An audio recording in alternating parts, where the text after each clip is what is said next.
Aujourd'hui, dans ce nouvel Happy Hour, je vais vous parler de réseaux crowdsourcés IoT qui s'appellent Helium. Alors des réseaux comme ceux-là, qui fonctionnent sur la technologie LoRaWAN, je vous en ai déjà présenté un, je pense plusieurs fois ici, qui s'appelle The Things Network. The Things Network est un réseau IoT crowdsourcé avec une vocation communautaire. C'est-à-dire qu'en fait, il s'inspire de l'environnement open source pour proposer le déploiement d'un réseau qui va être à usage gratuit pour la communauté qu'il constitue.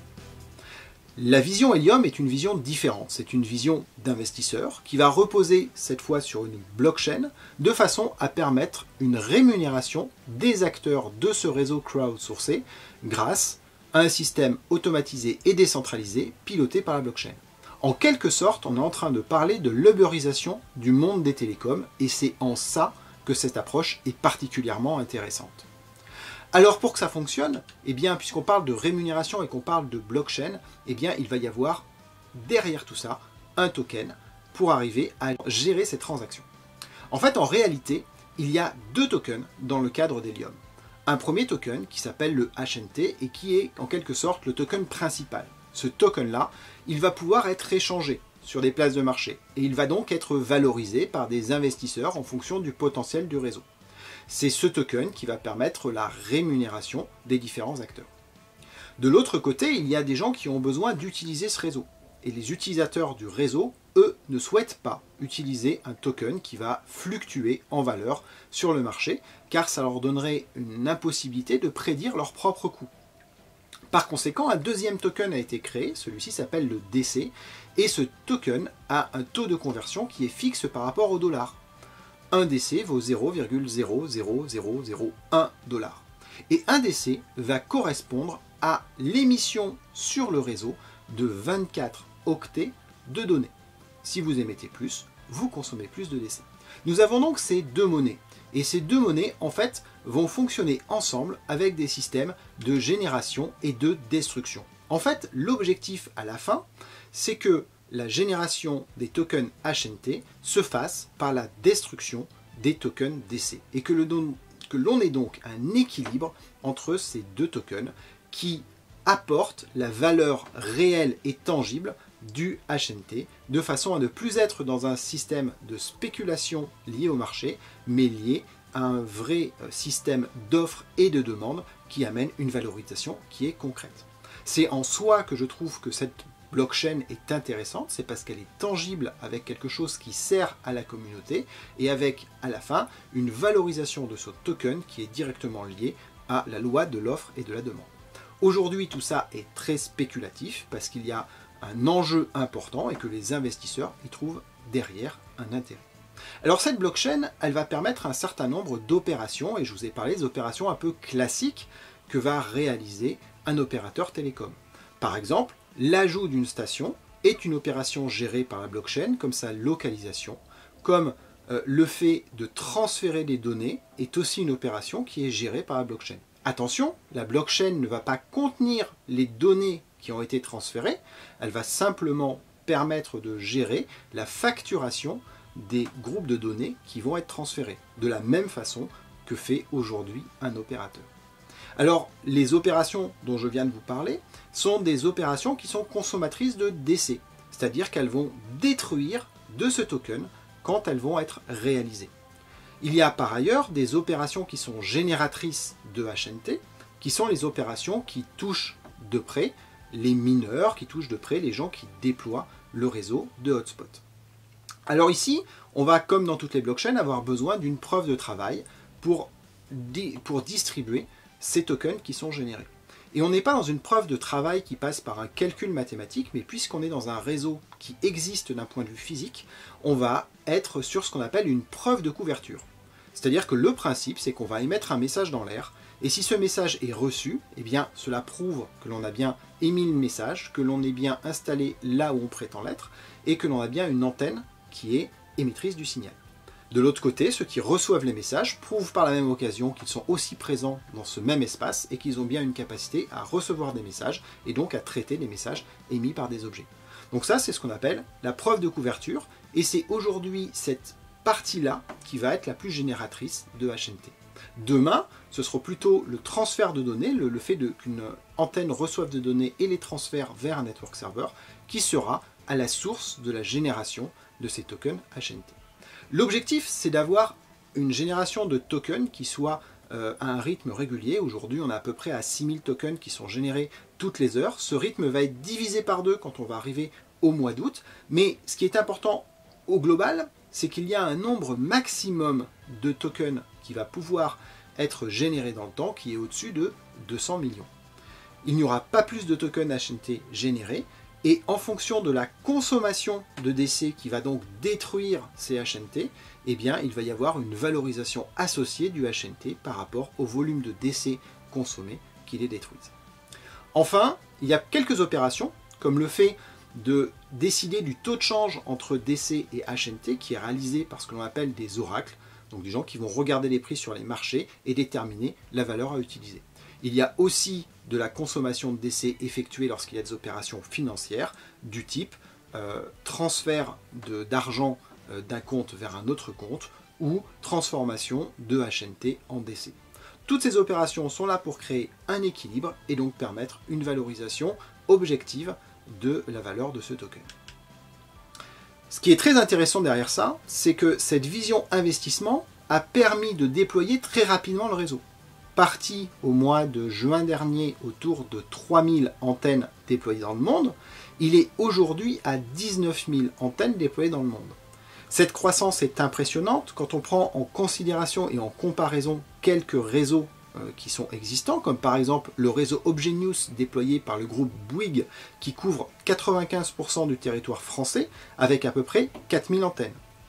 Le réseau Helium avec 19 000 antennes représente une part et une couverture importante, même si l'on ne peut pas comparer la couverture d'un réseau opérateur public qui bénéficie de points hauts pour placer ses antennes avec un réseau crowdsourcé qui lui positionne ses antennes dans les domiciles des particuliers ou sur des toits d'entreprises qui ont une couverture qui est moindre. Toutefois, le réseau va pousser tous ces particuliers et tous ces participants, par son mode de fonctionnement, à améliorer au mieux possible la couverture radio de chacun des éléments. En soi, ceci est assez intéressant. Un autre élément de comparaison qui est vraiment significatif, c'est la vitesse de déploiement du réseau The Sync Network, qui a atteint les 12 500 antennes après 5 ans de développement. Eh bien, en 6 mois, le réseau Helium a réussi à atteindre 19 000 antennes et a pour ambition de couvrir à la fin de l'année le territoire mondial avec 150 000 antennes. Ce sera un objectif formidable car c'est largement au-dessus du nombre d'antennes déployées dans le monde entier par des réseaux publics. Ceci est un objectif qui est tout à fait atteignable quand on voit que l'investissement dans le réseau Helium a un retour sur investissement qui aujourd'hui est inférieur à 1 semaine, ce qui dans le monde des cryptos est particulièrement rare. Alors, qu'est-ce qui différencie le réseau Helium d'un réseau LoRaWAN? Au final, pas énormément de choses. On a des objets qui sont exactement les mêmes que dans un réseau LoRaWAN classique, on a des applications qui fonctionnent exactement de la même façon, on a des network servers qui vont relayer l'information entre l'antenne et la plateforme applicative de la même façon. Ce qui va changer, c'est au niveau des hotspots, au niveau des antennes, on va rajouter un composant de minage. Ce composant est un ordinateur de puissance raisonnable, puisqu'il est en général basé sur des Raspberry Pi Compute Module 3 ou Compute Module 4, et ces mineurs sont reliés ensemble sur un réseau décentralisé peer-to-peer.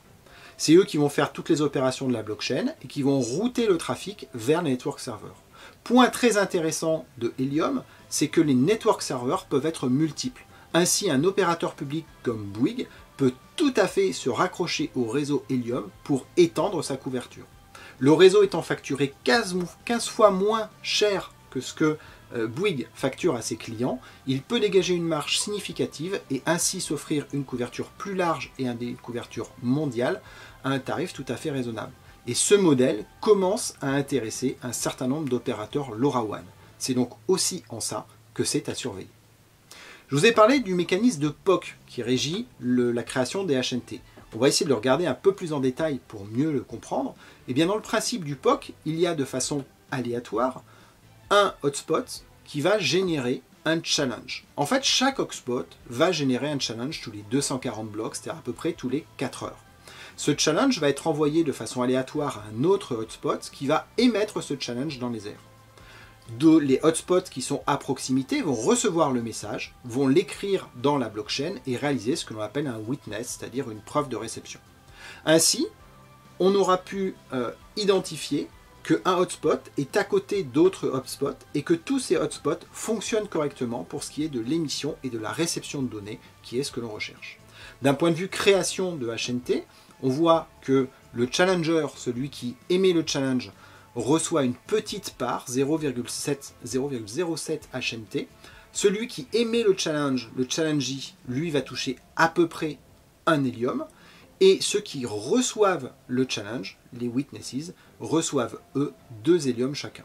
C'est de cette façon-là qu'est répartie aujourd'hui la création de la monnaie. Pour comprendre la mécanique derrière de génération des DC, une fois qu'un mineur possède des HNT, il les met dans un wallet. Ce wallet appartient au propriétaire du mineur, qui a la possibilité soit de les échanger sur une plateforme comme Binance pour les transformer en euros, en dollars ou en bitcoin, ou alors il a la possibilité de les transformer en DC. S'il les transforme en DC, dans ce cas-là, ils vont pouvoir être consommés par des objets lorsqu'ils vont communiquer. Ces objets, lorsqu'ils communiquent, transforment ces DC en les détruisant de façon à générer les HNT. Et c'est de cette façon que l'on a un équilibre entre génération de HNT et utilisation des DC. Le réseau est en train de se déployer à l'échelle mondiale.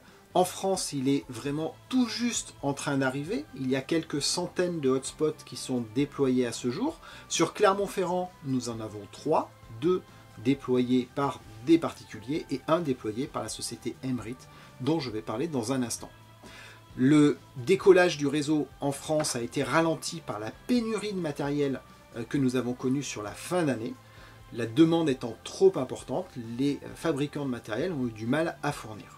Il y a maintenant plus de fournisseurs de matériel, dont un français Kerlink qui est en train d'arriver et qui sont en train de résoudre ce problème de disponibilité de hardware, qui fait que sur Clermont-Ferrand, aujourd'hui, par les différents contacts que j'ai pu avoir, c'est plus d'une vingtaine de hotspots qui vont être déployés d'ici l'été à venir.